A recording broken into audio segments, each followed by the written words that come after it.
Happy Thanksgiving to those of you in the United States. We're going to get started here in just a moment. I'm Tanya, your host, and I'm here with Eli and Justin, my co-founders at pronocoders.com. We miss you, Pablo. Happy birthday. Tonight, we're in for a treat. Justin is going to show us how he's designed a messaging UI using the new Flexbox editor of Bubbles. And we're continuing this series because we're so excited with what we've been able to do with the new responsive editor. If you have questions, please go ahead and chat them in. You can use the YouTube stream. We find is really reliable for sending in questions and we can answer you. I think maybe other channels you can as well, but definitely from YouTube. And yeah, we're going to get started. But before we do, I just want to let you know we are launching the Prono Coders Vault on Friday for Black Friday. There's going to be a substantial long-term, like lifetime discount on it. So you definitely want to get in on that. And if you want to be among the first to know when that is, please go to pronocoders.com/vault and sign up to be on the list. We'll send you an email when it's live and ready to go. Yeah. All right, Justin, you're on. I'm turning it over. Much. Turn it over. All right. Thank you. So today we are going to build from scratch a messaging system. This is going to include the database structure that you're going to need for something like this. It's going to include some nice fancy responsiveness and getting into the new responsive editor and how to make that work for all screen sizes. So let's jump straight in here. So I wanted to do this app in some proper context here. You can see I have a test page here, but this is an actual production app. It's called Auction Quest. It's currently being rebranded to something else. What we're going to do is we're going to use this real app environment in order to create a messaging system that works. So let's start off by creating a brand new page. I think that's the very first step. So I'm going to use this one, messages, new responsive. Obviously change that name in the future. I'm going to clone from nothing. Now this is a dark screened UI, and what I'm going to be doing is mimicking the Facebook UI here. You can ignore all my very personal messages here, but we're going for this kind of setup where we have chats on the side, left and right, left, and then on the right we have all of the messages. You can see that they're left aligned for all of the people who are talking to you, and for yourself, they would go on the right side. We're also going to have a little section that will pop out in and out when you click on it, and we're also going to make it responsive like it is in Facebook Messenger. You can see as I move in, all the names disappear and it moves to the side. Everything stretches properly. Wonderful. That's what we're going to be doing today. So let's go ahead and get started with that. So first things first, I have a very large screen. Tanya, how is it on your end? Can you read the text? Is it clear enough? Should I zoom in more? I can read it. What do you think? Eli, do you have any opinions? Yeah, that's fine on the laptop. Yeah. Yeah? All right. Sounds good.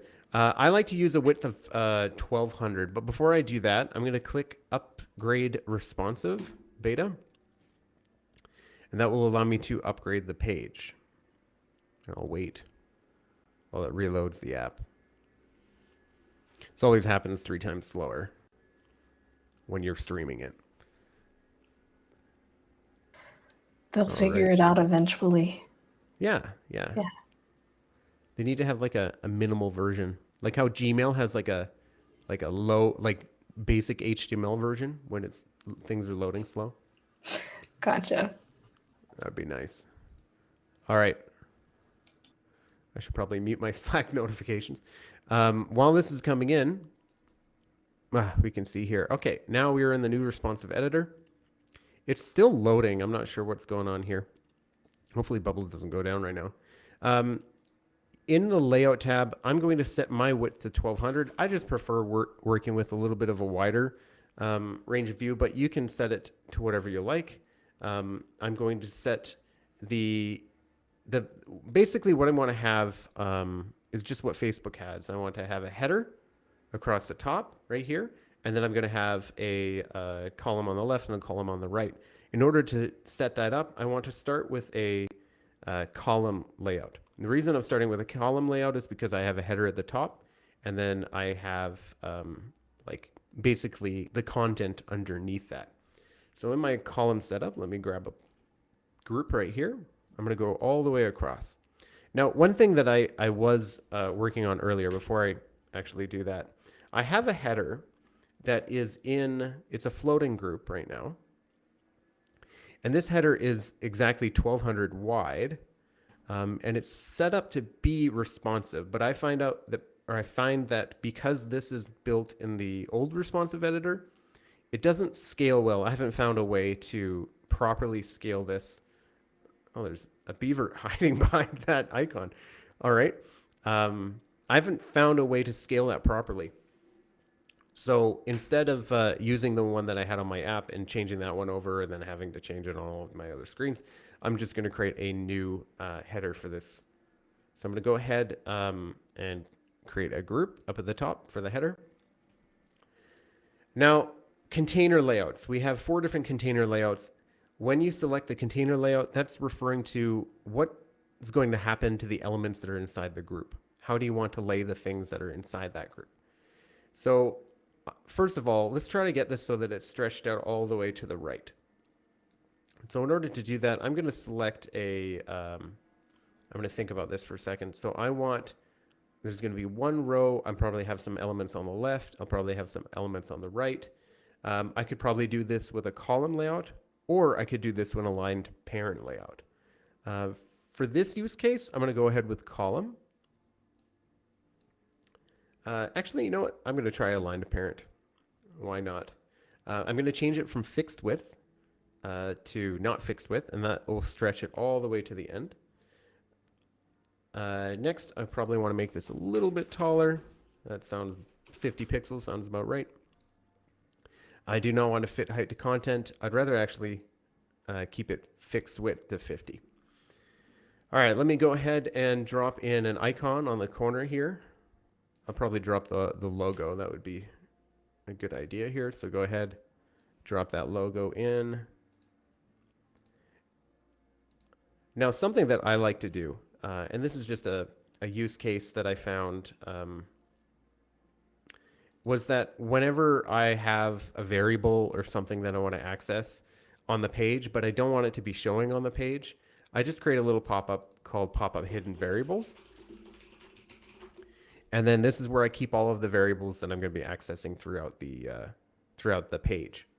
And so I'll just create another group, and I'm going to rename this group var, as in variable. And the var is going to be, in my case, it's going to be website. Now, I believe what the website item is it allows me to change settings on the app that I want to change dynamically, or have the user actually be able to change. So I'm just going to search for the website. If I look at my database here, under app data, under a website, I only have one thing here. It looks like it's just controlling Stripe fees and everything right now. But what I'm going to do is I'm going to include a logo.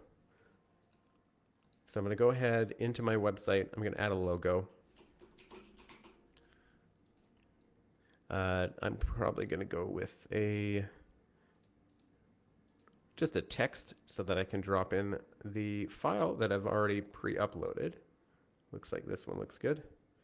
So I'm just going to get the URL for that.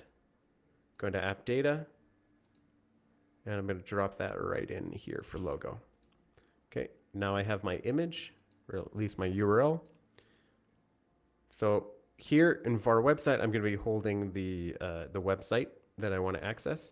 And then what I can do here is in my dynamic image, I just reference that variable var website's website, and then logo. And that should give me the image that I want. Run mode, I want it to stretch. And I believe if I look at I believe it's a 1x1. So I'm going to inspect this just to get the size of it. Looks like it's 300. Yeah, it looks like it's a 1 by 1. So I'm just going to make sure that the icon's 1 by 1. So the width, I'm going to make it, let's say, 40 sounds good. Minimum height 40. I'm going to keep it on the middle on the left side, and then I'm going to give it a margin of 10 on the left in order to push it over just a little bit. Now on the other side, what I want to do is drop down just a login button for now. I could get more fancy with this, but right now let's just keep it the way it is. For layout, I want to push this all the way to the right side and give it a margin of 10. Okay, I'm not going to set any of this up just yet. We'll just keep it the way it is right now. All right. Now underneath, this is where I'm going to create my 2 content groups. So I'm going to drop a group in here. And this group is going to hold the main content. I'm going to want one here on the left side and one here on the right side. So I'm going to do what I did before, except that I'm going to create one that says row.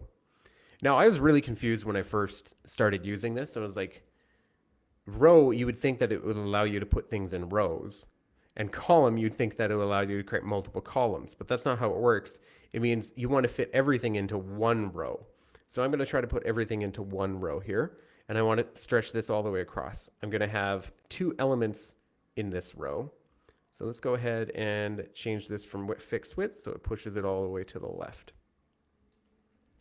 Now that I have that, I'm going to go ahead and put a group inside of it and then another group beside that.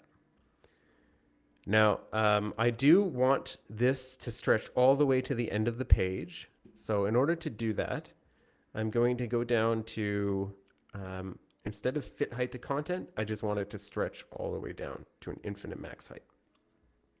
I'm going to do the exact same thing for these. I'm going to have this one.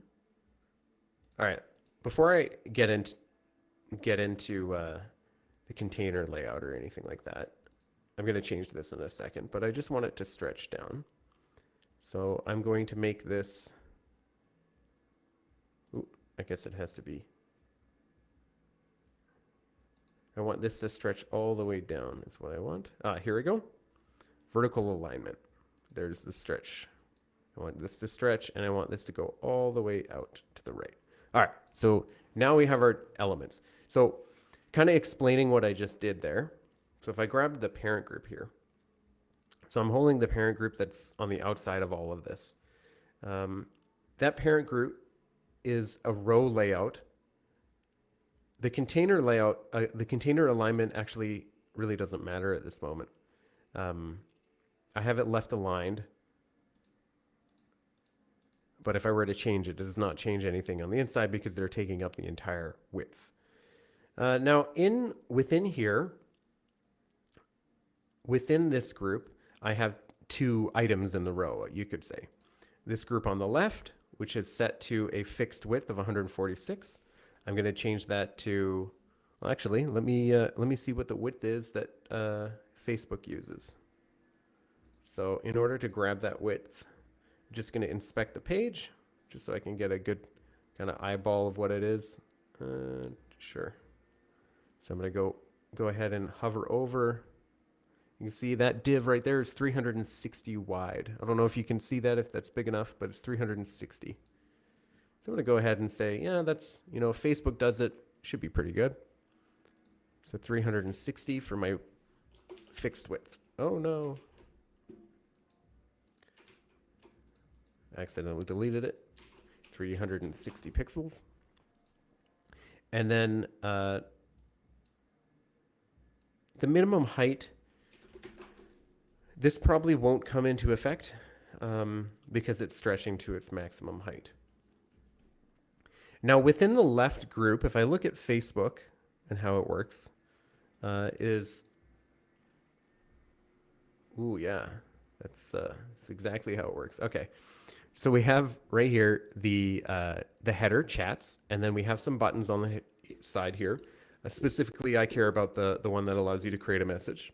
Then we have a search box underneath that, and then we have a repeating group that kind of loads on forever as you go down. You also have an install messenger app, but we're not going to worry about that because we're not creating an app today. So let me drop back in. First things first, it's looking a little white. It's kind of burning my eyes right now. So let's swap that over to a nice dark background.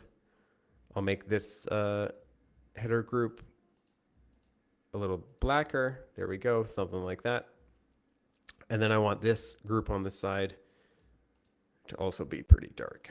And so we have 3 different elements. If I look at Facebook's color scheme, they're kind of going for one color all the way around. I don't know. I don't know if I like that, but we'll see how it looks after. So first things first, we're going to create that chats header here within this this left bar. Now the type, for the layout, I don't want row because I want things to stack all the way down. So if I want them to stack down in one column, I'm going to choose column. And what I'm going to do inside is create each element. Now, something that you used to have to do a lot in the old editor was you had to put a lot of items within within separate groups. We don't really need to do that anymore. And a lot of the reason why we had to create things in groups was that was the only way to collapse the height if they were not visible.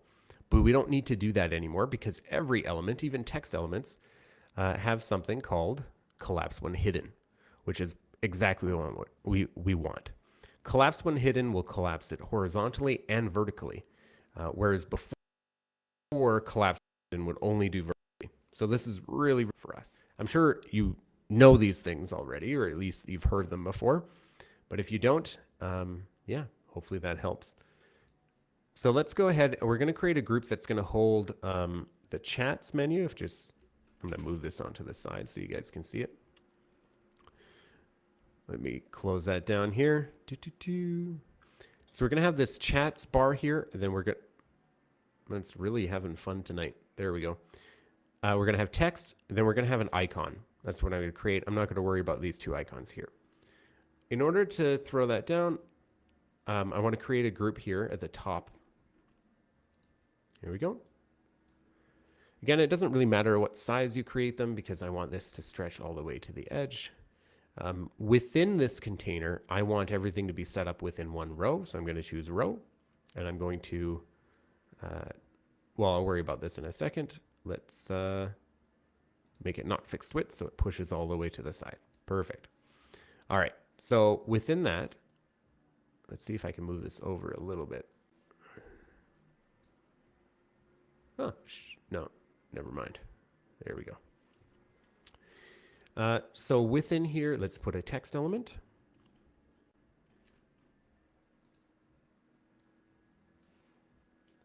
We're going to call this chats. And then we're going to have the icon that's going to come up on the other side. So let's drop that icon in. Icon, drop that in. Okay. So we'll use the edit one, a similar one to what they have. And now I'm not putting this in a group and I'm not putting this in a group. Now the cool thing that you can do now is that you can actually center things vertically. And so that's what I'm going to do here. I'm going to center that vertically, but you'll notice that it's not really centered vertically because the text itself is not centered. So I'm going to go ahead and center that text.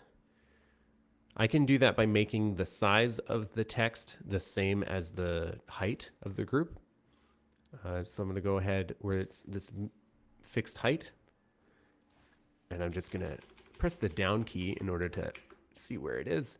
And so that's pretty much horizontal, or rather vertically centered. Another way to do this would be to, if I wanted to create it like a larger size, but I wanted it to be vertically centered. A lot of people would think, oh, I need to create a new style specifically for that. But something that I like to do is just throw in this URL is not empty. So what that's going to do is it's always going to be true. It's just going to check, hey, is the URL empty? No? Okay, perfect. and then it's going to apply whatever's in here. So I'm just going to say, I'm going to keep that style, but just edit one thing. I'm going to say center the text horizontal or vertically, and you can see what that would look like. And so it looks like, that looks like it's centered perfectly. All right. With that said, now I want to move this over to the right side. No, there's a few different ways of doing this. The way that I'm going to do this is I'm going to use this one right here that's going to push them across. It's called space between. You're going to make the space in between that much. I'm going to go ahead and create the vertical alignment, and let's add some margins on either side. So we've got 10 here. We've got 10 on the left. That looks decent there. Do we have any questions here, Tanya? Not so far, but I do want to mention that it is okay to ask your questions. In fact, welcome to ask your questions on the YouTube stream, especially. And then also, if you would like more information on some of the concepts Juan says hello, Ben said hi earlier. Awesome. If you want more information on some of the concepts that Justin has been covering, we do have a Flexbox guide at pronocoders.com/flex-guide. Awesome. Thank you. Yep. All right. So now that we have these chats, here and I'm sorry to interrupt. We got some questions already. Awesome. Let's see. Can the margins be dynamic or managed by styles? I don't believe they can be managed by styles, unfortunately. If you check the style guides, you don't have a layout tab there. Unfortunately not. And then if they can't be dynamic or dynamic in the future, but yes, they can be dynamic. And you can see how that would affect. Now, what would be really cool is if that could be a transition as well. Ben's asking, can you make the margins via a conditional? Yes, you can. You can change the margins by conditional. I'm curious what you would use that for. Here we go. Do we have margin as one of the things? No, unfortunately not. It would be very cool, though, if you would be able to change the margins and move to something with a transition. A lot of these things are still being added. It is still in beta, so if you have any of those ideas about what you could do with an app, just check out Bubble's idea board.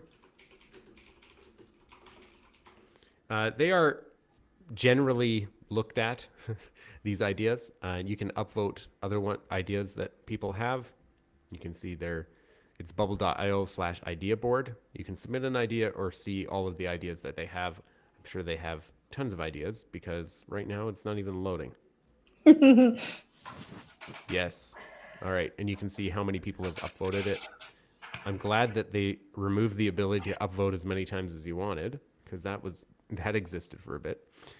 But yeah. I have not been on that board in a while. The last time I was there, you couldn't see any of the ideas. It's like you had to search for an idea. It's like they were trying to hide them. Yeah, they didn't want to know. So I think Juan is suggesting that there's already an ability to add an expression where you're setting the margin. And so instead of a hard-coded 20, that may be a default of 20, but the client, if they ask it to be 30, you could do like the website object like we do in Canvas to like make it a reference, a dynamic reference. Oh, that's what we mean by dynamic. Unfortunately, I'm not seeing that. There's no dynamic editor for the margins. Yeah. Okay. That would be beautiful. I wonder that if would that's be awesome. in there. Dynamic width elements. Man, what a...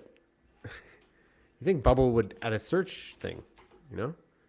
Generate a skeleton. No, nothing. Okay, so let's go ahead, submit an idea. Make the margins... allow dynamic expressions within margins.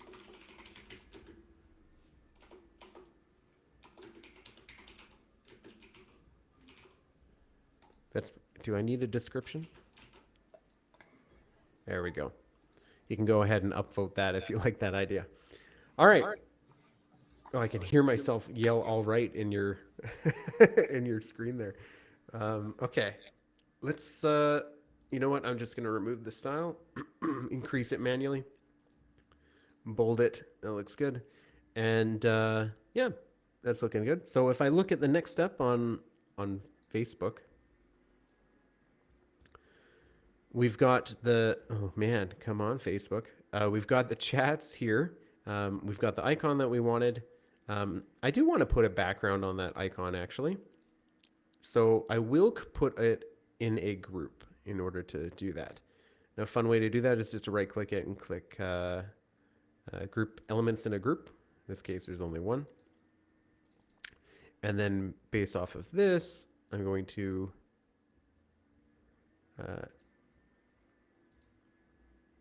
just have it aligned to parent.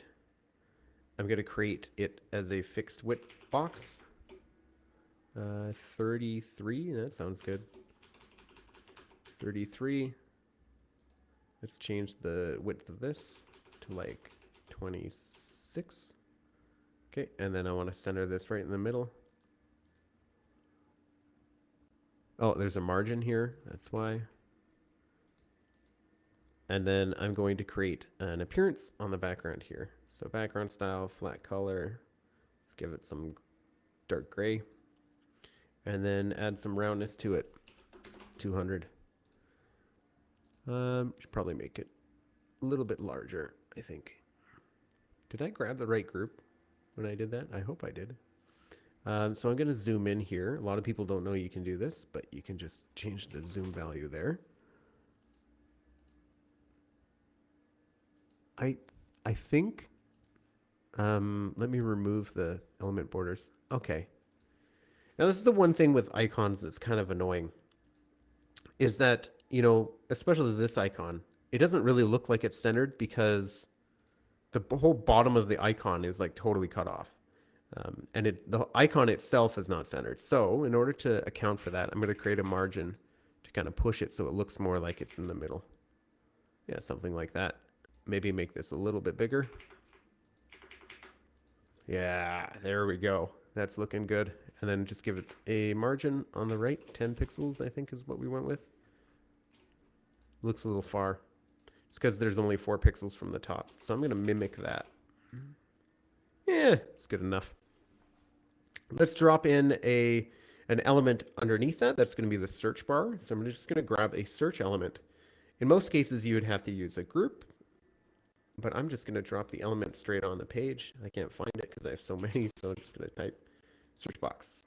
All right, let's drop that there. For layout, I don't want this to be fixed width. I do want it fixed height. I think it's pretty common practice to set everything to 40 pixels in terms of height.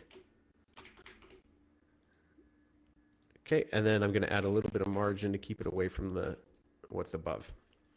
Okay, and then change it to search for a user. And then I'm going to define my list of options as users. I'll search by their real name. Okay, now underneath that, now I'm going to put the repeating group. So this repeating group is going to hold everything within it. So I drop in a repeating group. I'm going to zoom out a little bit here. I want this to have an unlimited number of rows, depending on how big your screen is. And I'm going to mimic Facebook and say theirs was 70 high, so I'm going to say 70 pixels here as well. And now it is cool that you can set it to a percentage of the, I guess it would be the height of the group. But I'm going to change it to pixels. And then I do want only one column. Now I do want this to be stretched out horizontally and vertically. So I'm not going to fit height to content. I just want it to stretch off. And so this does a cool thing that Bubble didn't do before, but it will show like half of an element rather than we're in in the original editor, you would only show whole elements, right? You can show that it keeps going off the page. Now, repeating groups has a few more settings. They have the collapse when hidden, just like everything else. But a lot of this has to do with what will happen to the elements on the inside. Now, repeating groups, what I find with repeating groups is that you want to set them up in like a table format. And sometimes, and I think in this case, this would probably be the easiest, instead of creating or like going through all the business of like creating a margin here and a margin there, and then, you know, worrying about all of that, I'm just going to use fixed as the cell's container layout. And that's because the width of this is fixed already. So that's what I'm going to do here. So first thing first, I'm just going to drop an image. And you notice that it stays where it is because it's in fixed, the layout cell content is fixed. Now that we have some elements on the page, I'm going to grab some text. This will show the person's name. And then we're going to drop one on below that, which will show the last message from that person. Now that we're getting into like the actual dynamic aspect of it, there's a weird bug. Now you'll notice one thing, the snap to, yeah, I don't know what's going on. Has this ever happened to you before, Tanya? Nope. Where it's like, I know that my zoom is off, but I didn't realize it would change it like that. We do have a new question that came in. It's not directly related to what we're doing this evening, but how can we do lazy loading like Facebook does for the conversation list? So that would be an extended, basically extended vertical scrolling is what Bubble would do in that case. So the way to do that is to actually make sure that you do not load all of the content at once. So do not show all items immediately. Once you have that set, just make sure that you are scrolling vertically. Do I have it? Because it's in, no. There should be one that says scroll vertically. Am I missing something here? I think the way you have it set up is already set for lazy loading. Because you have your. Ah, here we go. Yes. There you go. Yeah. Yep. Thank you. I notice now, yeah, if you have columns, then you get to choose. If they're not fixed, then you can choose which direction it scrolls. But yes, 100%. So this is set up for lazy loading already. Bubble tries to lazy load whenever they can. Thank you for the question. I'm going to add in some extra margin here. I can never decide how many. So the margin here is 10, so I'm going to do 10 here as well. Just feels so close, you know what I mean? And then I'm going to talk a little bit about how to set up the database.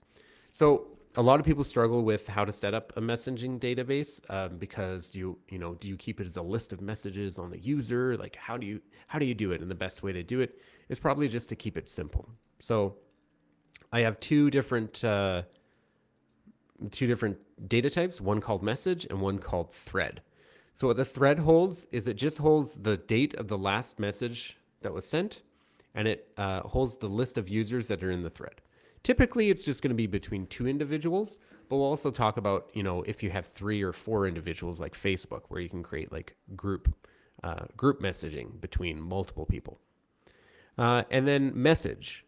So a message has an attachment. You can attach something to it if you want. It has a text field. It has thread and viewed by. So viewed by, this is how you keep track of like how many read and unread messages somebody would have. And it just has a list of users. Now you have to be careful. If you're building, for example, a Slack kind of app for like an enterprise and they have thousands of users, you probably don't want to use the viewed by in this way. Now, Bubble is quicker to use lists, like lists on a data type, than it is to do a search when the list is relatively small.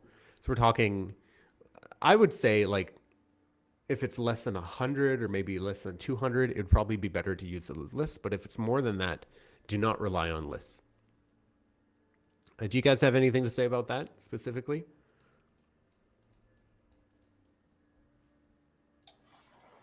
Not so far. Ben Nope. had asked what lazy loading is, and I explained that it's loading things as the user needs it on the page rather than taking a precious page load speed to load things. Yes. Vishal says hello, and Juan says he loves that no more suffering trying to move it to 1 pixel below when you were talking earlier. So Yeah, right? Awesome. Perfect. So using this message and thread system, I'm going to create the repeating group and how that works. So for my type of content, I'm going to show a list of all of the threads that I have. Here we go. So there's my emoji thread. And the data source, I'm going to do a search for all of the threads where the users contains me, the current user. I'm going to sort them by the date the last message was sent, and I want the most recent at the top. I also have a search bar, so I also want to search by whatever I searched in there. So that if the user contains the search box's value, then I want to display only those ones. However, when it's empty, I want it to display everything. So I'm going to ignore empty constraints, which means this will be ignored when the search box is empty. That's all standard Bubble stuff. And then we have, I believe there's like an icon here on the side that will show how many unread messages there are. So I'm going to go ahead and drop that in as a text element. I'm going to create it as 32 wide and 32 high. And I'm just going to throw in the current users. Oh, let's talk a little bit about this stuff first before I jump onto that. So first things first, I want to show, what I want to do is I actually want to do what Facebook is doing here. And I think this is an interesting thing to talk about. So what Facebook does is if you have a message with just one person, then it just shows that person's image. But if you have a thread with 2 people or 3 people, then it shows all of those people. I'm wondering if there's a thread with more than 2. I believe it just caps out at 2, probably the last 2 people to show.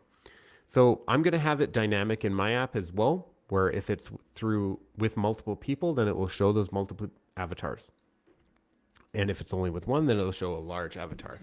The way to do that is, in this case, would probably be to stack two different, I guess, versions on top of each other.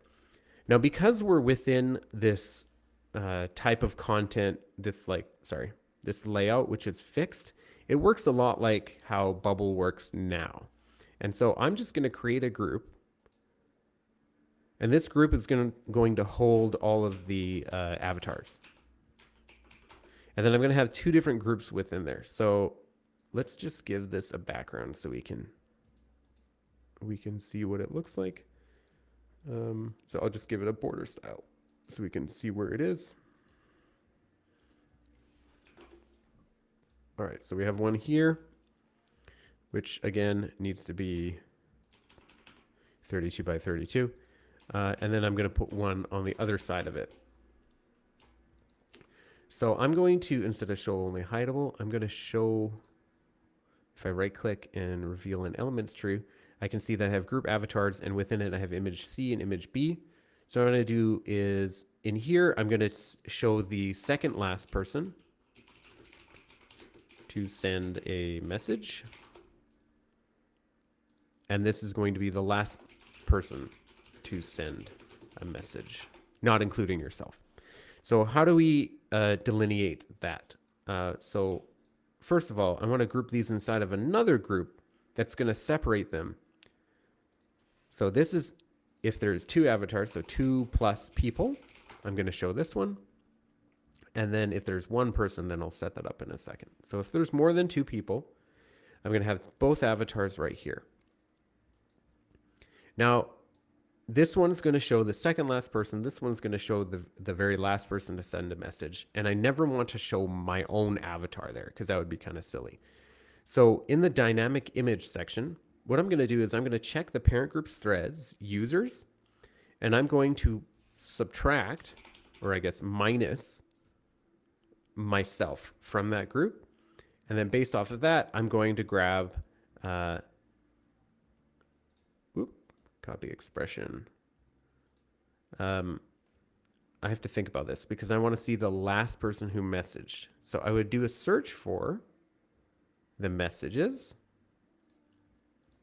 that are within that thread. Thread equals the parent group's thread. And I'm going to check, yeah, that's all I need to know. And I'm going to, I'm going to say that the user, the created by, does not equal the current user. And I'm going to sort them by created date. So the date that they were created, and I want it to be descending. So the very last one is first, and I'm going to take the first item. Once I take that first item, I'm going to grab the creator, which is the person, and then I'm going to grab their avatar. So that should show the very last message's person's avatar. And then I'm going to do this with the second last person. So I'm going to grab that same one that we just ran. But instead of the first item, I'm going to do item number 2. Creator's avatar. Now, we need a fallback if there aren't 2 messages or 1 message from the other person. So if that's true, I'm going to have just kind of like a placeholder here. What I'm going to do is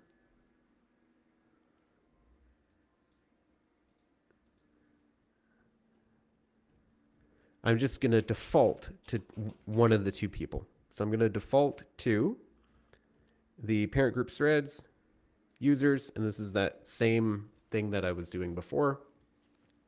I'm defaulting to the parent group's users minus myself, minus current user, and then I'm going to grab their avatar. So let me grab the first one's avatar. So let me copy that over here. Just change this to item 1, which is the same thing as first item. And I'm going to grab the item number 2's avatar. Excellent. All right. Now I only want to show this 2+ people group if there are 2 people that are actually other than me. So what I'm going to do is I'm going to check the parent group threads users count is greater than 2. So if it's greater than 2, that means there must be 2 other people plus me, which means that I want to make this visible. I do not want to make it visible on page load. So this is a trick. If you want your page to load faster, you can turn off everything that is a conditional that will show based on some other condition. You want to make it not visible on page load. And that way, only if it's conditionally only if it's positive in the conditions will it show. That means it will load faster, will not load all of those other elements and then hide them, which is traditionally what would happen if you did it the other way around. All right, so based off of that 2+ people, I'm going to grab another one. I'm going to just copy and paste with Control-C, Control-V, and this is going to be 1 person. So if there is only 1 person, if the count is less than or equal to 2, then I want to show this one.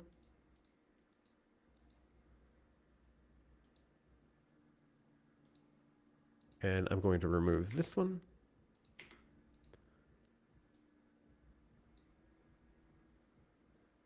I'm going to say this is image person, other person, I guess.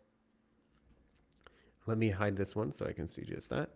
And in here, I'm going to display, instead of displaying all of this craziness, just going to display the parent group's threads, users, minus item, current user, first item's avatar.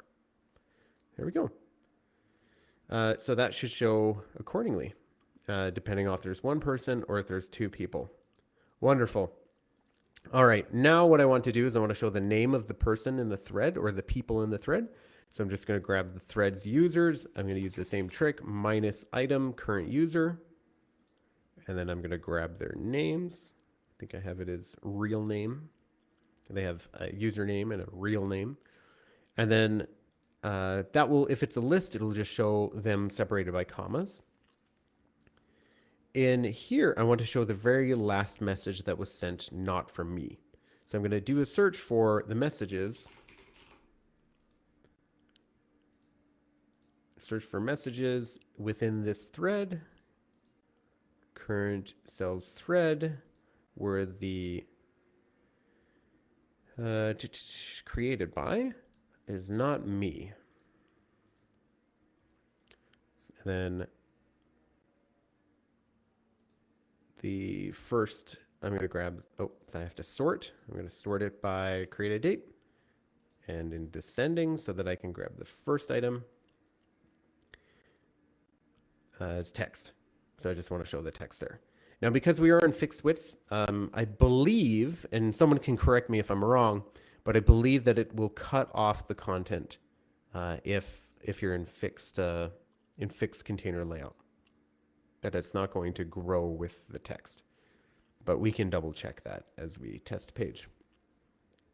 Now we want to show the number of messages that have been sent. So I'm going to go ahead and in here, I'm going to say, not the number of messages, but rather the number of unread messages. So I'm going to do a search for the messages where the viewed by doesn't contain current user and the thread is the current cells thread. Now, some of you might be thinking, oh, well, what about ones where you are the creator? Obviously, you've seen ones that you are the creator. And so we don't need to do a check on here. We'll do a check when they submit or when they create a message. Awesome. So once we have that, we search for messages and we're just going to count the number of unread messages and we're going to display it in there.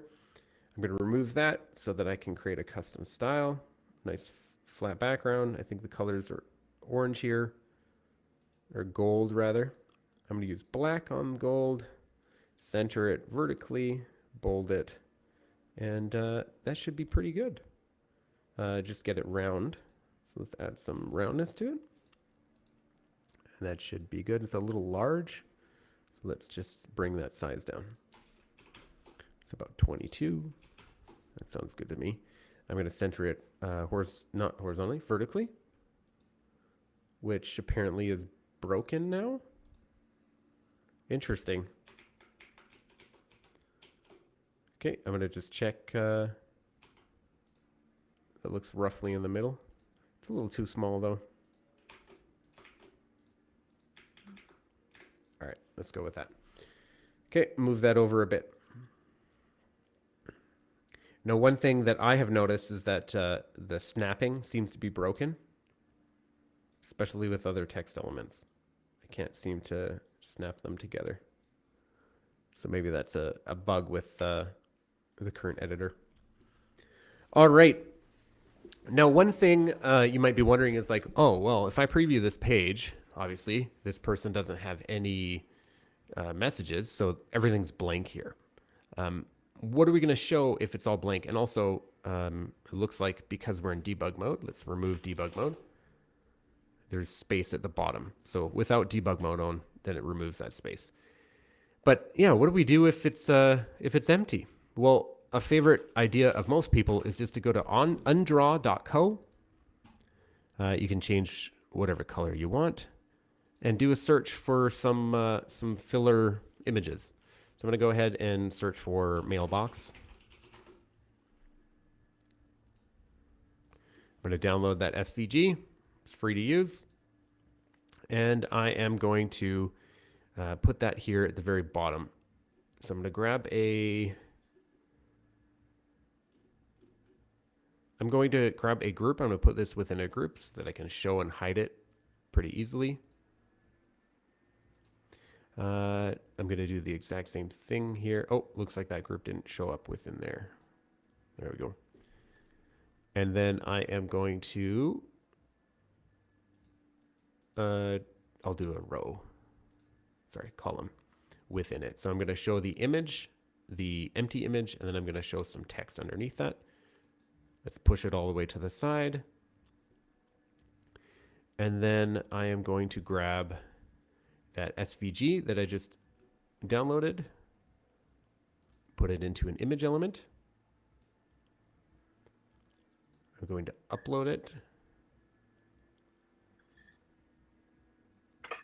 Not to interrupt your train of thought, Justin, but I was just thinking, poor Pablo. The one event he's not at, you're going to go to Undraw and start pulling down images. I know. I have to because he's not here. Yep. All right. No, where was I here? I don't want it to be that large. I guess I could. Yeah, let's do that. And then I'll just add a margin. Saves my time. Are all of them square? I'm just curious if they're square. No, 340 by 240. Okay, they're not all square. 340 by 240, that helps me know. I can do keep aspect ratio, so I don't need to do any resizing. 34 by 24. Awesome. Let's add in some margins. And then I'm going to throw a text element. This is a group, please tell me this is a group. Yes. And let's throw one there, text element, and this will say, you have no messages. It must be so lonely. It's very depressing, but you know, it is what it is. I'll just throw that in the middle, save some time here. And then I want this to be horizontally centered. Just going to go ahead and click this button on horizontal alignment. And then I'm going to move it down a little bit in terms of margins. Now, what I want to do is only show this if there are no messages, and I only want to show this if there are messages. So what I'm going to do is within layout, under conditional, I'm going to say when this repeating group's list of threads count is 0, so it's empty, I'm going to make this not visible, and I also want it to collapse when it's hidden. So once I have that, I'm just going to copy that condition straight over. If you right click anywhere other than the when, you'll get a different menu that allows you to copy the entire condition. And then I'm going to paste that condition right here. Oh, it's because I was referring to this group. So I'll just grab that. There we go. Repeating groups threads of count is 0. I want this to be visible. So I'm going to make this element not visible on page load. I'm going to rename it to empty state.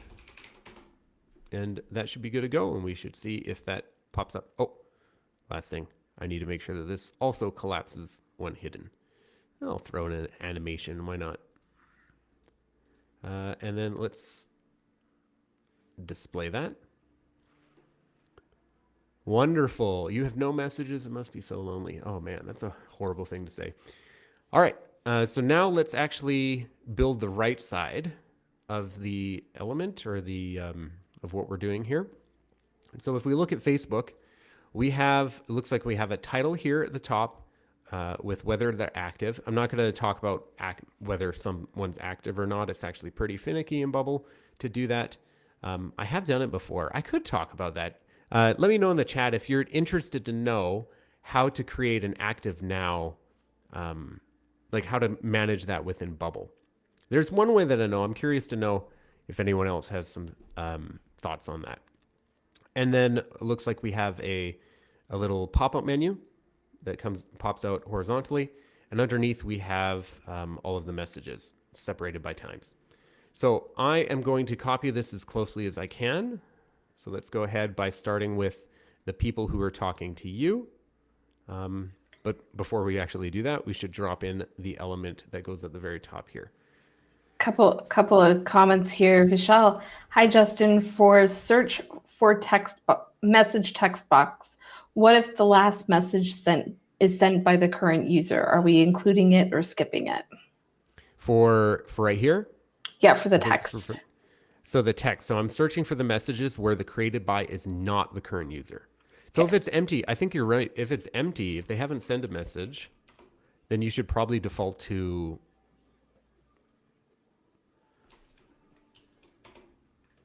something. It depends on whether they've sent a message or not. What we could do is just default to the only message that's been sent. I'm assuming, well, can someone create a thread without sending anything? Then we just leave it blank, I think, what we do there. So let's do that. Let's just leave it blank. But yeah, that's a great question. Let me know. Feel free to interrupt me more often. If there's Yeah, no worries. Yeah, Okay. Ben, I'm not sure what you were saying. Yes, please too. It's been a minute. And then Vishal added, I'm interested to know how to implement active part. Okay, the active part. Now, I'm so curious how Eli, how you would do this, but this is what I thought of, and I felt really smart when I came up with it. But basically, it's something called a heartbeat. So what you do is you check if the user is there or not by using a heartbeat. So in my heartbeat, I have to keep track because this is an auction app. It's a live auction app, so people are live streaming while they're bidding on items, and I need to know if there are certain people there or not. So the way that I'm doing it is that every 15, or I think I have it every 60 seconds, or do I have it every 2 minutes? I can't remember. It might be every 5 minutes, because the more that you check whether they're there, the more capacity on your app that you're going to use. And you want to be careful how much capacity that you use just to check if someone's there. But what I do is basically I check to see if they're on the page. So every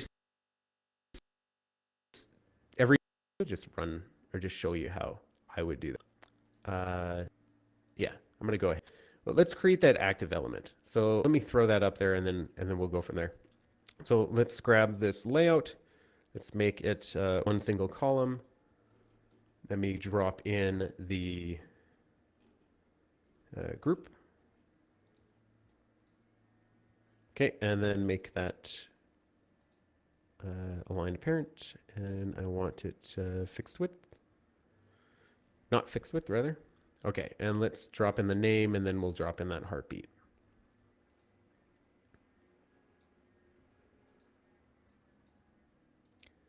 Okay.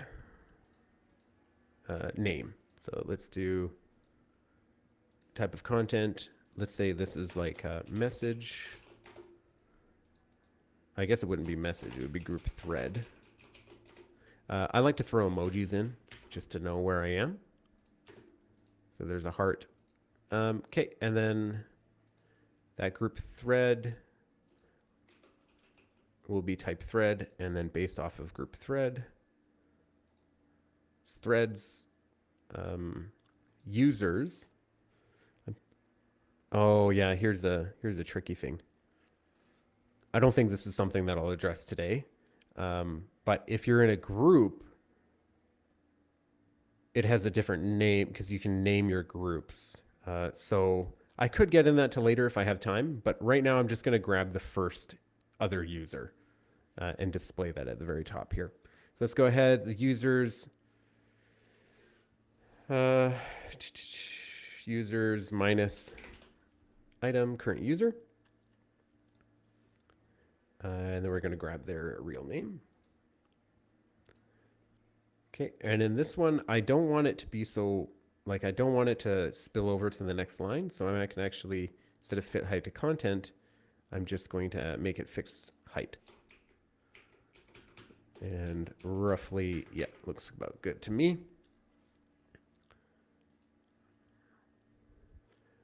And then underneath that is where I want to show, yeah. So let me group that inside of a group, and then underneath that, I'm going to show another thing. I'm going to show that whether they're active or not.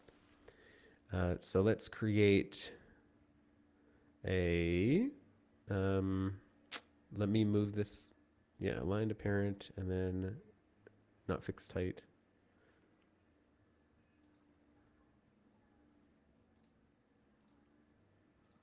Come on.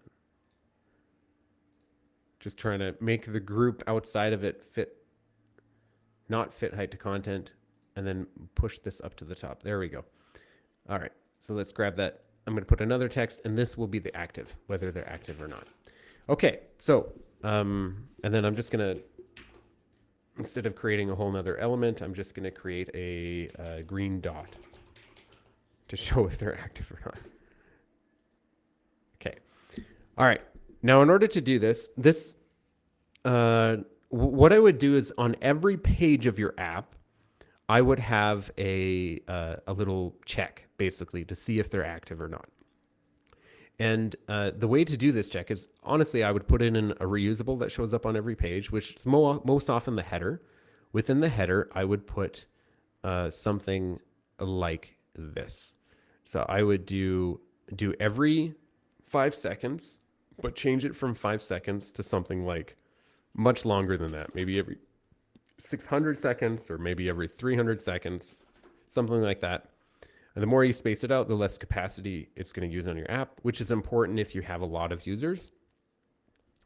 And what I'm going to do is I'm going to make change to the current user's heartbeat.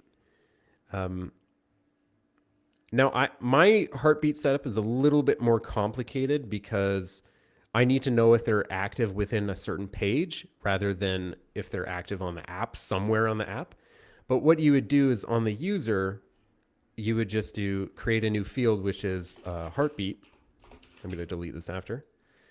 And that heartbeat's going to have a date in it. And all you have to do is make changes to the current user's heartbeat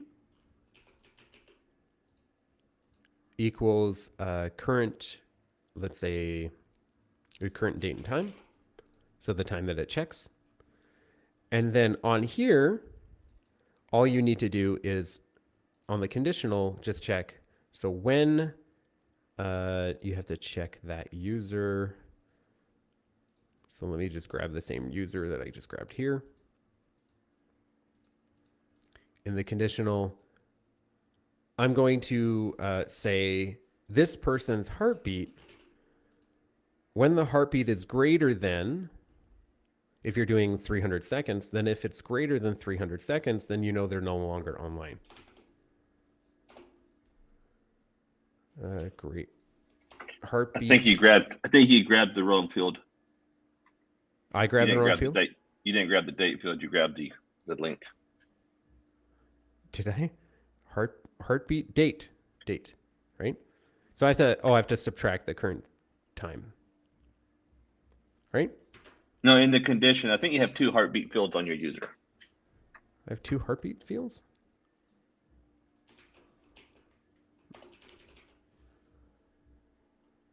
I don't think I do. Do I have a deleted one that I'm using? I don't think so. Maybe I'm wrong. What's going on? Oh, that's why. I'm not grabbing the first item. I need to grab the first items. Yeah, and then I can subtract. That would do it. Current date and time. I'm barely keeping up with my own thought process. I'm surprised that you're able to follow along with what I'm saying. No, I love this. Like this is the same way I would set it up. It's yeah, you're exactly right. You have to find the right time frame to actually update that user, because you don't want to overwhelm your app with it. Right. Yeah. Yeah, and you can check that within your logs. Just looking at like right now it says web request, but if I look at, let's see. Oh, when did I start this? Somewhere like there.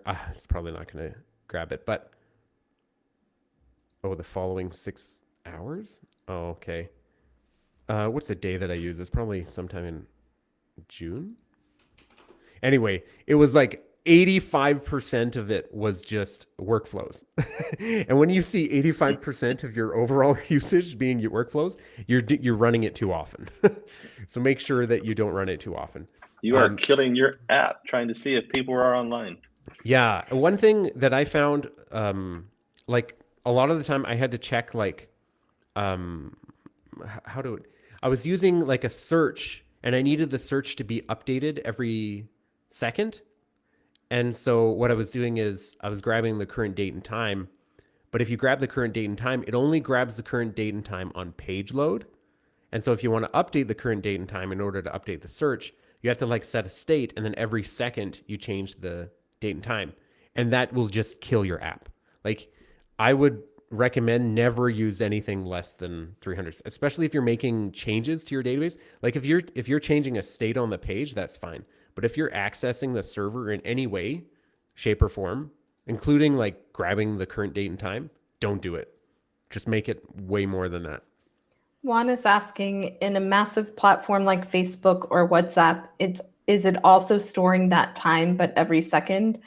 Is it the same logic or is it developed in another way?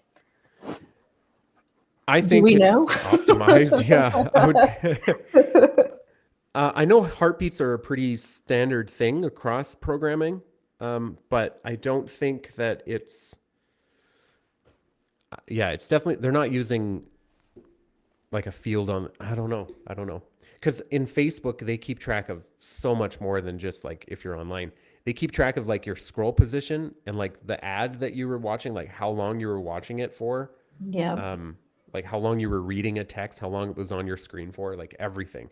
And like they must have 10,000 fields on certain database elements. And how they're doing that, I think they've optimized for that specific usage. And like the closer that you can get to machine code and like the closer you can skim the line between like what the machine understands and the code that you're writing, the more efficient you can make it. And I think that's what's happening. In terms of Bubble, like I can't think of the word right now, but Eli, you know what I'm talking about, where it's like you have high level programming languages and low level? Or I'm a no coder, man.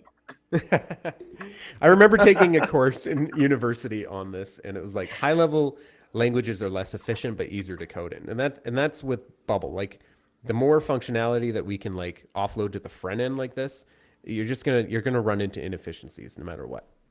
Juan said he's worried when Pro No Coders app has 10 million users. And then Vishal is asking, Justin, can you please again explain conditional part of the active text box? Oh, yes. I don't think I've even finished that yet. Okay, so what I'm going to do is I'm just checking their heartbeat. I actually did this the wrong way. I'm going to do it the other way. So I'm going to grab the current date and time, and then I'm going to subtract the last time that they were online. So I'm going to grab, here, you know what? I should do this within the group, and then I can refer to it. Current users, first item. Yeah, not null. There we go. So what I'm doing is I'm just grabbing what user this is referring to up here within the group so that I can just refer to the parent group's user's real name. And then same thing in the condition. I'm going to take the current date and time minus the last time they were online, which is their heartbeat. And I'm going to format that in seconds. And if that seconds is greater than 300, then I am going to not show, or I'm going to change the text from active to inactive. Red. And I'm going to say, or last active, and then I'll just show their heartbeat. I mean the time that they were last active. Now, I probably want to show it as like relative time, like last active 5 minutes ago, rather than showing like the exact date and time. So in order to do that, I'm probably just going to use something called relative time, which I don't know if I have this installed. I don't think I do. I have a plugin called current date and time. What was I thinking there? let's do relative time. Hey, Eli, I'm curious, is there any way to check to see how much of an impact a plugin will have on your app?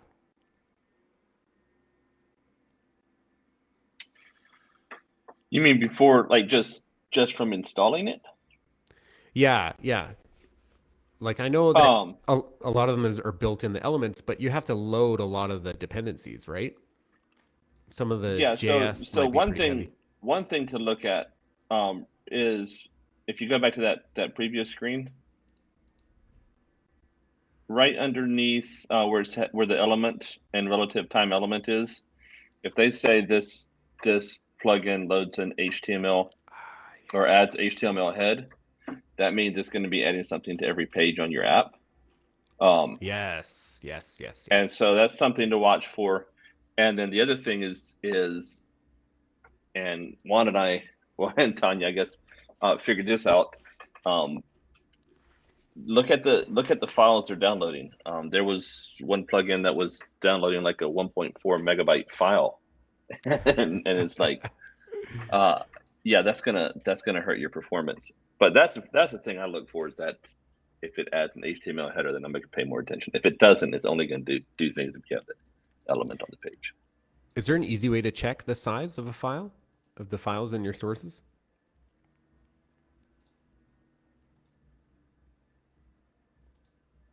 Oh, sorry, I was muted. Under network.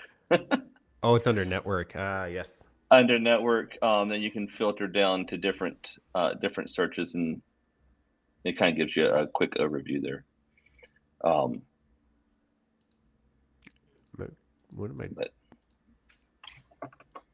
Isn't there a way to just get it to reload? There's a refresh button on your browser. Ah, there we go. Okay. Yeah. And then you're saying just filter by size here? Yep. SDK hash. Oh, Facebook. Okay, that's the largest one. So that can't be right, really? I'm only loading like... Huh. Interesting. Okay, I did not know that. Thank you, Eli. Awesome. So does that kind of answer the question around the whether they're active or not? You said was it Raquel? I wish I could see that name. I think I can see the name, can't I? Somewhere. Tanya, still there? Yep, I'm here, but I was distracted for a moment. What's the question? Sorry, who asked that question? Oh, Vishal asked the last question about explaining the conditional part of the active text box. Rochelle, you said? Vishal. Oh, Vishal. Oh, okay, all right. Why do I not see a chat box? Do you guys see chat boxes? Am I just missing something here? Looks like I'm just missing something.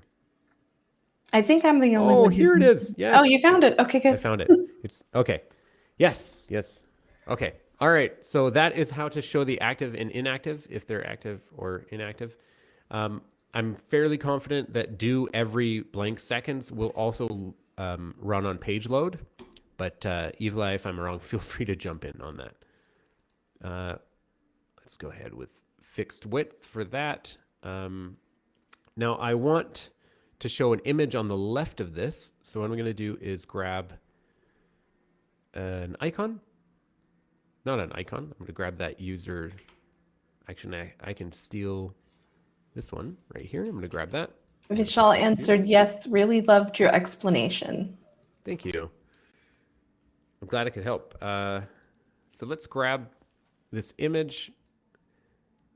Now you're going to notice that okay, first of all, the image is stretching over the whole width. So let's make that fixed width, not 0. Let's make it, I don't know, 60. Play around with that. And then the min height will be 60. We'll also make it fixed. You'll notice that it's just on top of the other element behind here. Now there's two ways to play with this. I could just increase the margins here in order to move it out of the way. Or I could change this header from align to parent to row, which I'm just going to keep it to align to parent right now. So I'm going to change my margin. That looks about right. I'm going to change margin on here, kind of center it a little bit. That's right in the middle. This one's right in the middle. I want to move this one down. You can see that they go right over top of each other, and I don't want them to go over top of each other. So I'm going to change this from align to parent to column. And then I want to center everything that's within this. So in order to center both of these elements, I have to do something. Nope, that was right. Oh, you know what I can do? I'll make it fit to content. There we go. And then I'll center this one. There we go. Oh, okay. Juan says, hi, Justin. Exist any keyboard shortcuts for the margins? Ooh, good question. Let's jump into keyboard shortcuts. I know they used to have a keyboard shortcuts here.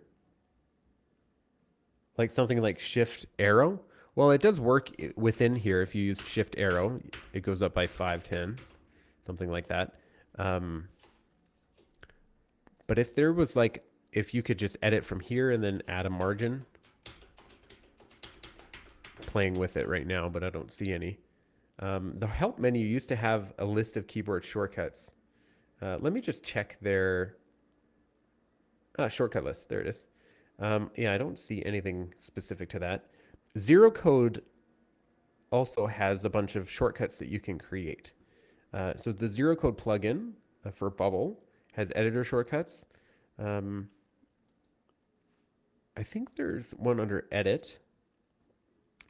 Can you set anything specifically? I don't know. There's just zoom in, zoom out, tabs. I actually had to remove all of the shortcuts because they were interfering with some of the other functions, like Alt Tab.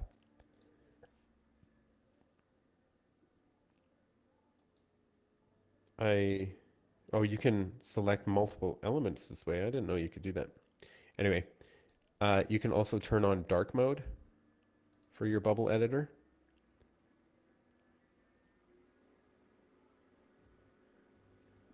Using the Zero Code plugin, which is nice. I really would like this background made dark mode as well, but we're gonna not use that for right now. Yeah, it is quite cool. The biggest thing with the Zero Code plugin, and Eli, we should definitely add this, but being able to select text from the plugin screen so that you can copy and paste things from the plugin screen, which should have built in. Yes, dark mode, Yeah. Ben. Yeah, Eli? Yeah, no, that's cool. I don't know how many times I've tried copying a link from that screen right there. Right? Like, what a silly thing to not allow. Like the one place where or like just to make these links work. That would be nice. Maybe if we have in our plugin, if we just found if it's HTTPS, we could just make it a link, like make that text a link or something like that. You do right click inspect. Yeah, I do that would be sometimes awesome. too. Yeah. One thing to know, I don't know if this is a Zero Code plugin or something else, but anywhere where it's like copy this element, I think, for example, under API, if I were to create a new token, this is not working. But if I were to copy that, where it says copied, it doesn't actually copy it. And I think that has to do with the Zero Code plugin interfering. So if you click that and I were to paste it, it doesn't come through. So that's really annoying. Like click copy and I paste. No, didn't copy it. So you have to watch out for that. And then what you realize is there's no way to select this text without inspecting the page. So maybe someone else can confirm whether or not that breaks, if it's the Zero Code plugin or not. It might be, I mean, I have every Bubble extension installed, all 5 of them, open build. Oh no, now I can't close it. Why did I do that? No. Canvas and frames and the no coder one as well. Anyway, sorry, I digress. We should jump back into this. Check copyfish extension to grab text. Oh, nice. Let's now put in the icon on the very right side of the Facebook Messenger so that we can check information, and then we'll have something that pops out on the right side and push everything as well. Okay, so that looks pretty good. It's fairly large. That's one thing that I don't really like. It's the fact that like they don't allow you to just edit straight from there anymore in the new editor, but I understand why. Let's go with 25. That sounds good. We'll keep it on the right side, and then we'll add some margins here on the right. Yeah, 20 sounds good. Off topic, Pro No Coders extension release date. Ooh, it's soon. The date, I don't know if that's been discussed, has it? We're working on it. We're working on it. We're focused on the launch of the Vault right now. So definitely, if you're interested in all things late of late with Pro No Coders, go to pronocoders.com/vault. Sign up to be the first to know when it's released, and then sign up for the Vault. We'd love to have you. Awesome. So I'm just going to grab that user's avatar and display it there. Rescale's fine. That's all good. I will set this up later. For right now, I'm going to set up the repeating group that goes underneath it, and that's going to show all of the data. So let's go ahead here. Repeating group. Holy moly, where'd you go? There we go. You should add another plugin so you have some more elements to scroll through there. Another 2 or 3 would be nice, hey? Oh, I never even added the relative time one. I'm just going to go ahead and add that relative time. Oh, man. Wait, where did it go? Did I delete it? No, I didn't. Okay, now this is the real challenge. How do we deal with elements that we don't want to display? Like plugin things that we don't want to display because now they mess up the layout. I think you can just drop it in that group and make it 0 pixels. Just make it 0. Yeah, because that's really... Well, even if you make it 0 pixels, does it... 0... No, you can make it 1 by 1. Can't make anything 0. Try setting collapse when hidden. I've been wanting to test this anyway. So we can do it live, right? So just set it to collapse when hidden and see if it still initializes. Oh, collapse when hidden and not visible on page load. And not visible, yeah. Okay. I'll need debug mode for that.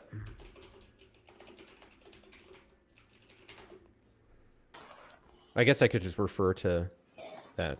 Ben says that I did it. Tanya did that for me last week. Make it fixed group and put it behind. Make a fixed group and then put it behind it. Yeah. I really like it would be nice if you could just put it on that hidden pop-up, right?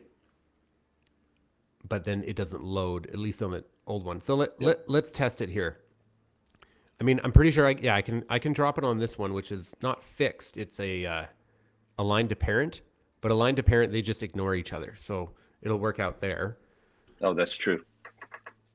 So yeah, let's see if it loads. So let me, instead of active, let me just add dynamic data.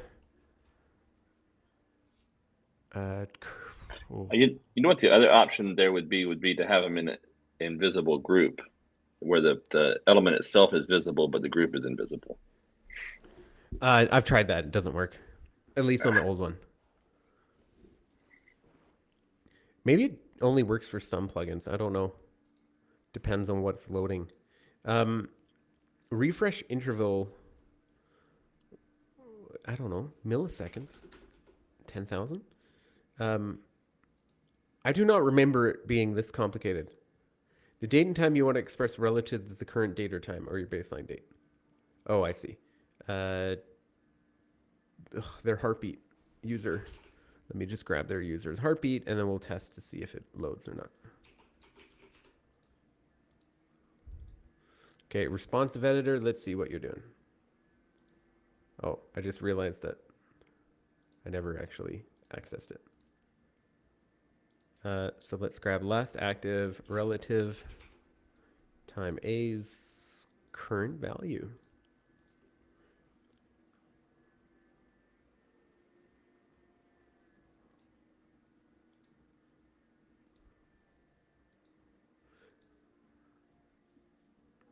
It doesn't look like it's working.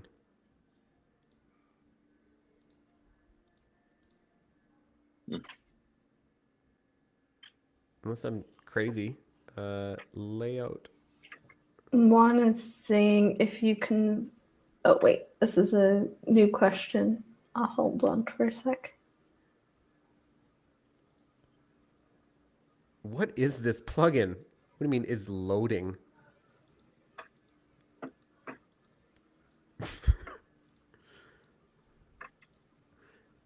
That is not the plugin to use. How does that have 12,000 people using it?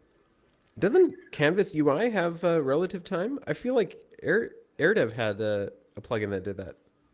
Am I crazy? I've never used relative time, so.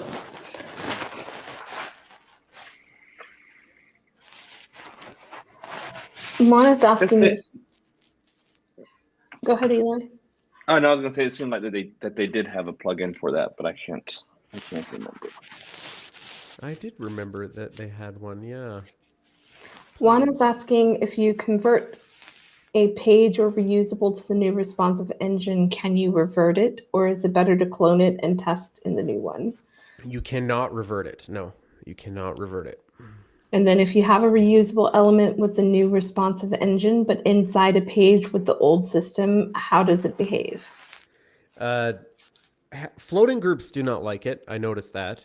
Floating groups do not seem to expand when the page expands. If the floating group was, if it's a reuse, we're saying that most elements do work fine. Yeah, my experience has been that they're working. It works fine to put a new responsive reusable in an old page. Mm-hmm. I'm curious why floating groups don't work the same. Because my old header, like no matter what I do, I can't make it. Like if I drop my header in, I can't make this floating group. Yeah, I can't make it actually expand the entire width. Vishal is saying maybe vague time timestamp the plugin you're looking for from AirDev. Thank you. Vague time. That's it. Vague time. Thank you so much. Okay. Let's undo that. Vague time. Bring it on. Vague time works so well.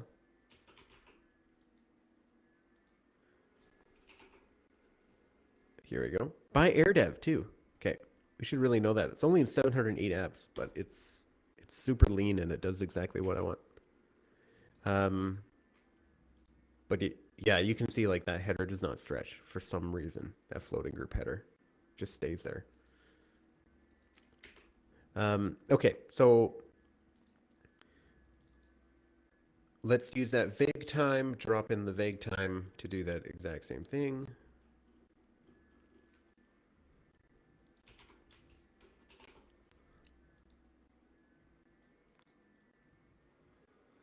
All right, vague time, I'll drop it here.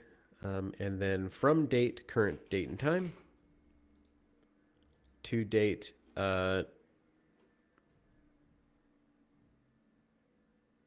actually, it should probably be current date and time, and then from date would be the last time they were online. Group users, user, heartbeat. Okay, and then active. All right. So that looks like it's good. Instead of relative time, it's vague time. Timestamp string. All right, so that's good to go. Let's grab the repeating group underneath. Oh man, we really got to finish the repeating group here. Let's make that not fixed width. And then I'm going to make it stretch all the way down the page. But actually, underneath that, I want to put the element where you actually talk to them. So let's go ahead and grab that input. and then we'll have we're going to put that inside of a group so that inside that group, I can put a button. Let's make it a row, not fixed width. There we go. I wish it would default to not fixed. That would be really nice when you put a new group in. And then let's drop in a button.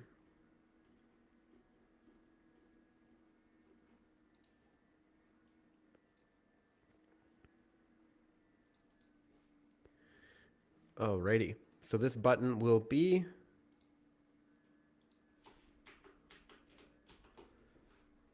let's keep it the same height as this one, which should be 40. That button will say send or something along those lines. Now I want this to push all the way to the side. So I do not want this to be a fixed width. I want it to take as much room as it can. Fixed height is fine. I do want a little bit of a margin in between the two. 5 on each. Sounds good. Give me some left margin there. Give me some right margin here. Yeah, maybe keep them closer together. I'm not sure. That sounds fine. And then now I want to stretch this so that it goes all the way down the page. So I'm going to make it not fit to content. I am going to make the inside of them, like each of these. That's okay. Set fixed number of rows. That's what I want to undo. I'm going to show messages. The data source will be the do search for messages,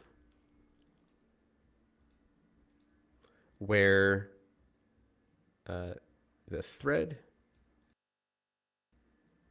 equals the parent group's thread, which is that overall group. Okay, so now I've got all of the messages. I want to sort.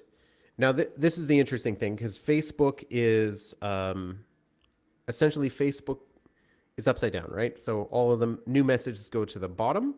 And so what we want is all of the new messages to also show at the bottom.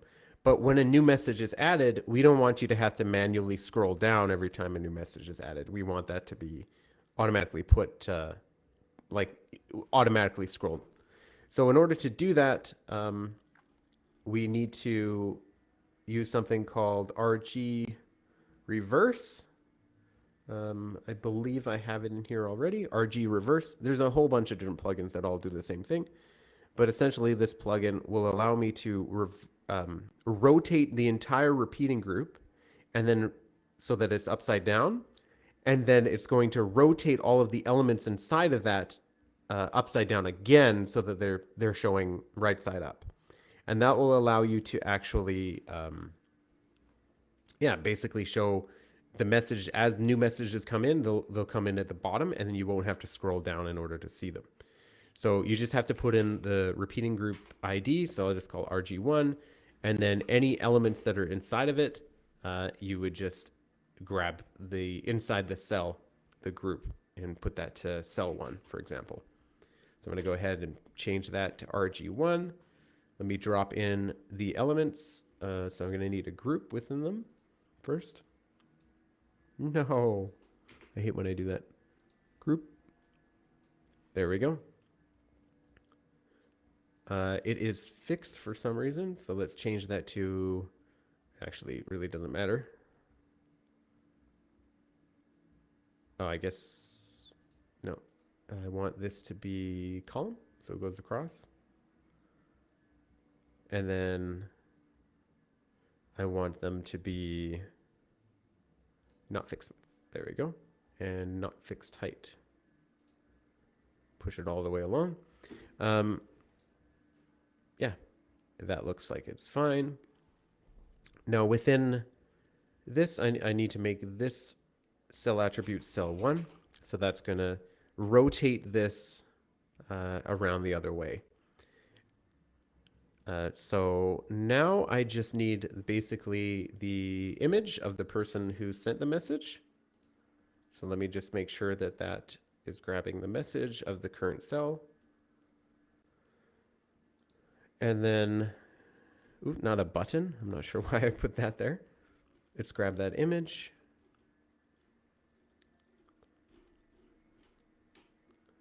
Come on, image, where are you? Image. Okay. Oh, I've officially been at work for 12 hours. Wonderful. Congratulations. Thank you. Oh, I'm going to sleep in tomorrow, that's for sure. We've got the dynamic message so that it's going to be the current group's creator's avatar. And then we'll just make it nice and round on the edges there. Make sure it is fixed 39 by 39. We're going to push it all the way to the bottom. Oh, did I make this column? I meant to make it... No, wait. One row. Love how I have to always think about if it's a row or a column. Eventually we'll get it. And then let's have the text come out of a bubble here. So we're going to have it aligned to the bottom as well.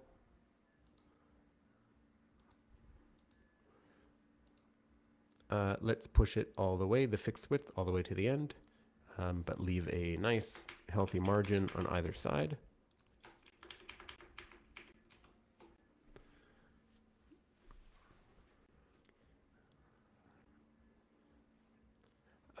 Now, there's a lot of things that we could do within here, and I think you can see, like, if you send messages within a certain time frame, if they're close enough within time, they kind of combine together. If they're further in time, then they've got a line in between them, and if there's a long time in between them, then it will show you a timestamp in between. And we could get into all of those conditions today, but I think we're just going to keep it simple, mostly because my eyes are about to shut. Let's grab a margin on the left side here, and then throw in the text for the parent group's message text. Don't worry, Justin. If you fall asleep, I'll wake you up. Sounds good. It is not fixed height, so that means it's going to grow as it needs to. We'll just set a minimum height of about yay big. Now, I want the text to be in the middle, so I'm going to center the text the hacky way. Let's center the text. Let's grab center the text horizontally. Let's grab some padding for the text. So 10, that sounds about good. Yeah, that sounds about good. Okay, and then as it grows, it will get bigger on top. I want to make it a little bit round. Give it some roundness, and then I'm going to give it a background style, like a dark gray. Something like that. Maybe make it a little less round. Yeah, something like that. Sure. And then, yeah, I mean, 25 is a little bit too big of a margin, but this should essentially, it should show the messages. Now we just need to build the workflows in order for this to happen. So let's go ahead, and when we click send, I am going to create a new message.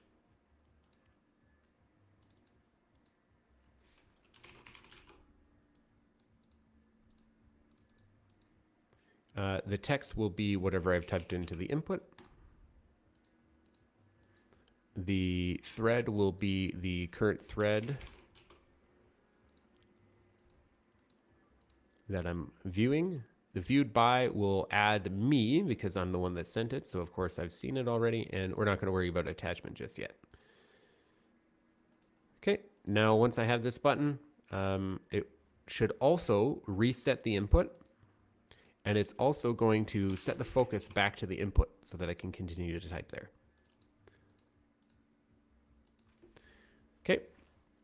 And that's essentially everything that we need to do for that. We just need to create some threads between some users. Hey, Tanya, do you mind signing up for the app real quick so we can test messages back and forth? I don't mind. Can you send me the link? For sure. I'll send it in the Restream chat.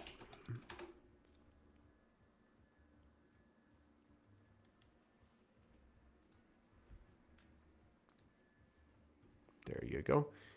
So I should probably make the login button send you to the login page. I can go to the login page. Is it just login? I think so.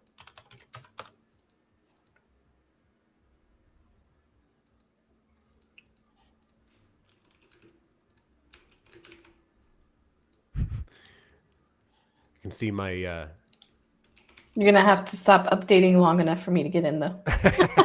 Yes, I will do that. There you go. So one thing about working with two devs on something. Does You this never do test. email verification, or do I need to use real email? You should be able to use the Facebook login. Okay, that'll be cool. Yeah. So That go was log my in, inclination. continue with Facebook.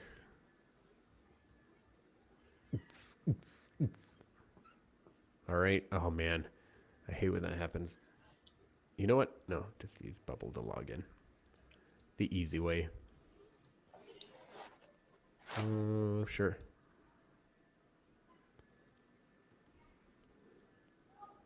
All right. Obviously, we need to show something where there's no message from anyone in this box here, not just like a red box.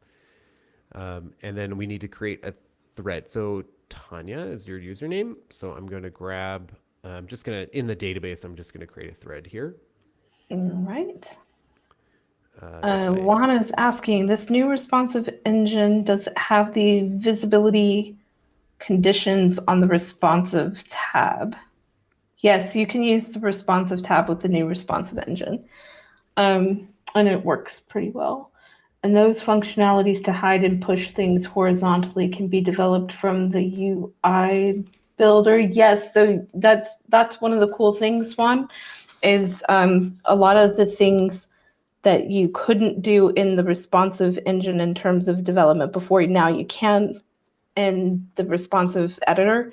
And then, yeah, you have the ability to do a bunch of things responsively from the UI builder. Awesome. We should make a list of things you can and can't do from each. That would be helpful. Yeah. Yeah. A little comparison list. Yeah. Alrighty. If you bug me enough to do that, I will. I'm speaking to everyone in general. Oh, I have to add a clicking. Oh, I have to put everything in a group in order for us to be able to click. Ah, okay. This is already in a group. That's why.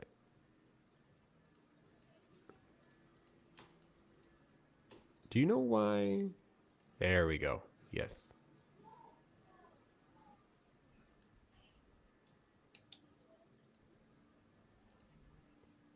We didn't even talk about hover or anything like that, but we'll just throw this right there.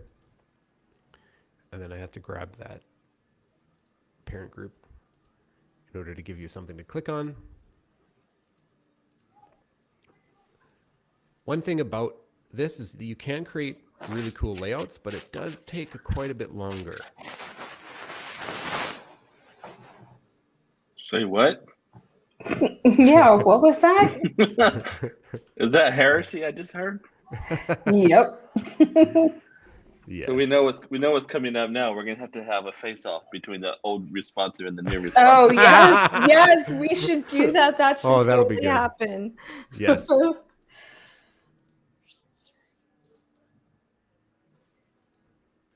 All right. So if I click it, now it should send you, it should open that thread. Show. One says, not all, he's sorry he's bombarded us with questions. It's not always that you can have Tanya, Justin, and Eli answering you. At the same time. Oh no, I have two group threads. Ben's placing a bet. He's saying that he bets the new responsive editor would win by 10x. It'd be 10 times faster? Yeah, to build with the new one. Yeah. More like 10 times slower. We'll see. We'll see. Ben knows what's up.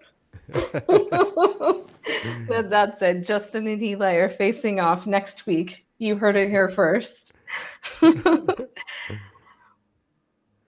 Okay.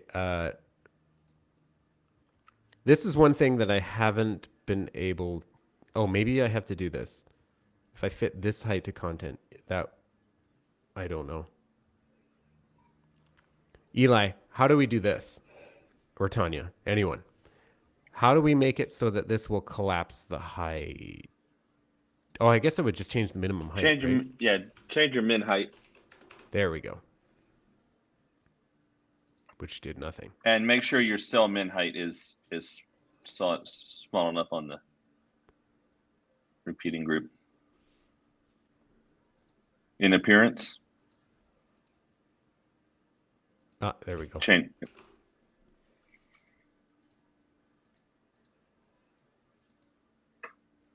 Seems strange, whatever's going on right now. This one's at the bottom and everything else is at the top. That might be a bug with how it displays. We'll see. All right. We should be able to display it now. If I click. All right. You ready, Tanya? I'm ready. Let's do this. Can you see me? Oh. It's still loading for me. I had to load after you changed it. Juan is asking, will we still need a placeholder group for possible new elements inside a page? So we don't need to resize all the groups. Nope. You don't need to do that anymore in the new one. Let me see. Where do I go to my chats? Oh, just go to that page. Go to that page. Okay. Yeah. Let me. What is it called? Messages dash new responsive. Done.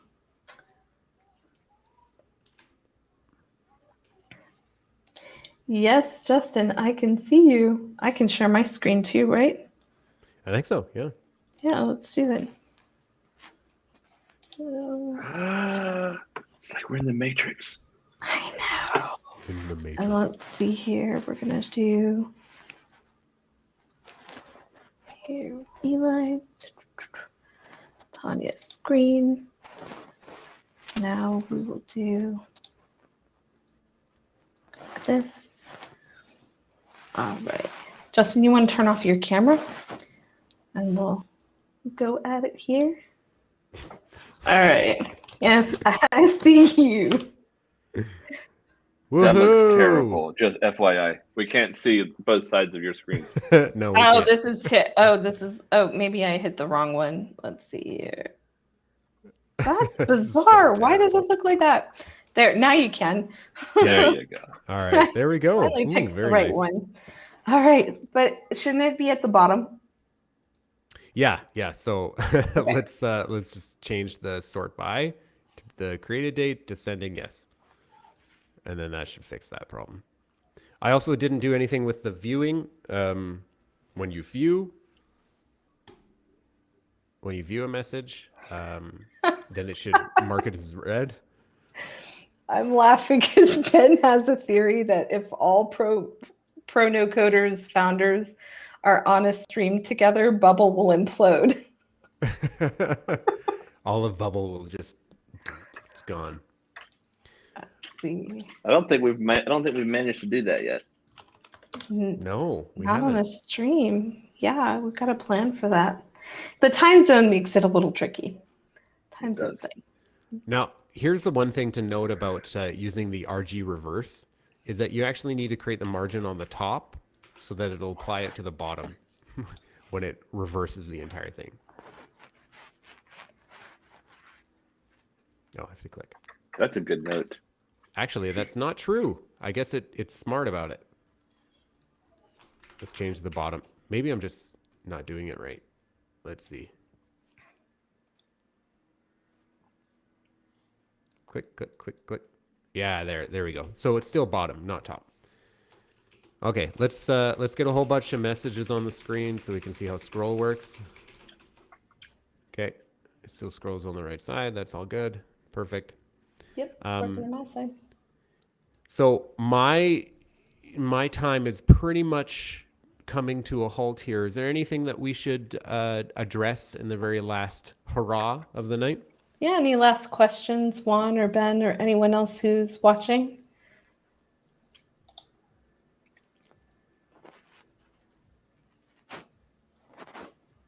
We'll give you time to type. I have a question. What is that icon on your user? All I can see is like some kind of a flame or something. That's a redhead, actually. I just went to I just It's like Googled Pippi it. Longstockings. Yeah. Ben says, if we sign up for pro no coders, do we suffer alone? No, that's our one guarantee that we have for you. If you sign up for pro no coders, you will not suffer alone. I think you're referring, I'm often heard saying when I'm on office hours, which we do office hours 5 days a week. We will host a Zoom Monday through Friday, and our members come on the Zooms and they ask us any bubble question they want, and we can't guarantee answers for those questions, but we can promise they won't suffer with those questions alone. Thank you, Ben, for bringing it up. Yeah, and then, so I guess, thank you, Justin. That was amazing. That was a really Fantastic. good, solid 2 hours of learning about the responsive editor, the new one, and what we can do with it. And if you want more content like this and us answering your questions, do go sign up at pronocoders.com. Again, we are launching our vault. And a little bit about the vault. Justin, do you want to tell everyone what the vault is? So essentially, what the vault is right now is a collection of videos that's kind of catering to that intermediate to advanced group of bubblers that are out there that know how to do the basics. There are some basic videos in there as well, but it's really catering to those people who are trying to build an app and they're running into problems that are not within the actual Bubble manual and things that you try to Google for, but you can't find. We have a whole collection of targeted videos for those situations. We also allow the ability for you to submit a question to the vault that we will answer for you for free. And then we will include that in the vault. So if that's something that you're interested in, please sign up for the vault. Get ready to submit your questions that you have, and we can answer them for you, or at least not let you suffer alone. Right, exactly. Nobody suffers alone. Awesome. Well, thank you, Eli, for being our backup this evening. We appreciate having you here. And thank you, everyone, for watching. And we will be back tomorrow. Let's see, today's Wednesday. I am actually going to do office hours on Thanksgiving because I can't think of a better way to celebrate Thanksgiving. I'm so grateful for our crew. So I will be back here tomorrow evening at 6 p.m. Pacific time for office hours. And if you'd like to join us, go sign up at pronocoders.com. Thanks, guys. Thank you. Bye. See ya.